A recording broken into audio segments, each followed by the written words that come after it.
ભાવનગર જિલ્લાના ભાલ પંથકમાં આવેલા કાળા તળાવ, માઢિયા સહિતના ગ્રામ્ય વિસ્તારોમાં 3 નદીઓના આવેલા પાણીને કારણે બેટમાં ફેરવાયા હતા। ત્યારે હવે સ્થાનિક લોકો દ્વારા કલેક્ટરને આવેદનપત્ર પાઠવવામાં આવ્યું છે। ભાલ વિસ્તારના ગામના લોકો દ્વારા આક્ષેપ કરાયો છે કે અગરના પાળાને કારણે નદીઓના નીર ગ્રામ્ય વિસ્તારોમાં ઘૂસી ગયા હતા। એવા અગરના ઉદ્યોગોની લીઝ રદ કરવામાં આવે તેવી માંગ સાથે સામાજિક કાર્યકર્તા, ખેડૂતો અને પશુપાલકોએ કલેક્ટરને આવેદનપત્ર પાઠવ્યું હતું।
ठीक ओके ठीक ठीक ठीक भले साहेब मास्टर से लखनऊ बाकी रही गયું છે શું હા એમ રહે કે આ આને લખી છે હા તમે જોઈ લે હું તો જોઈ લઈશ ચિંતા નહીં ठीक है भले साहेब ओके ओके ओके નામ શાર્દુલભાઈ દેવજીભાઈ ચુડાસમા।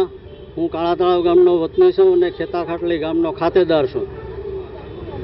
શાર્દુલભાઈ, તમે જે રજૂઆત કરવા આવ્યા છે, તમે ઘણા વર્ષોથી આ રજૂઆતો કરો છો, પીઆઈએલ પણ દાખલ થઈ છે, ઘણી બધી તકલીફો છે મીઠાના આગળની, શું છે સમગ્ર મામલો?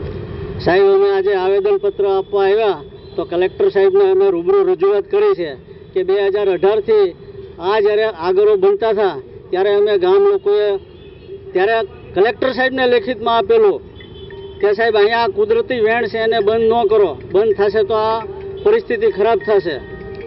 તેમ છતાં પણ આ બાંધકામ થયેલું છે તો સાહેબે કીધું કે અમે નિરાકરણ લાવી નાખશું, પણ આવા તો દિલાસા 2018થી ત્યાં 2025 સુધી દિલાસા આપતા આવ્યા છે સરકારી અધિકારીઓ। મારું નામ જગદીશભાઈ ગોહેલ, ગામ સનેસ।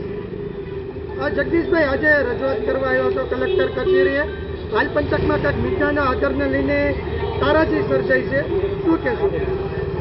પરિસ્થિતિ તો એવી છે કે ભાલ વિસ્તારના છેલ્લા 10થી 15 ગામો છે એ સતત 2018થી અમે આવેદનપત્રો અને ઘણી બધી પીઆઈએલ જાહેર રીતની પીએલ પણ દાખલ કરી છે અને 2018 પછી તો એવી પરિસ્થિતિ થઈ છે કે જે નવા કચ્છભુજ ગાંધીધામના આગરો જે કંપનીના માલિકો છે એણે કુદરતી વેણની અંદર પોતાના આગરો ઊભા કરી અને કુદરતી વેણ બંધ કરી દીધા છે।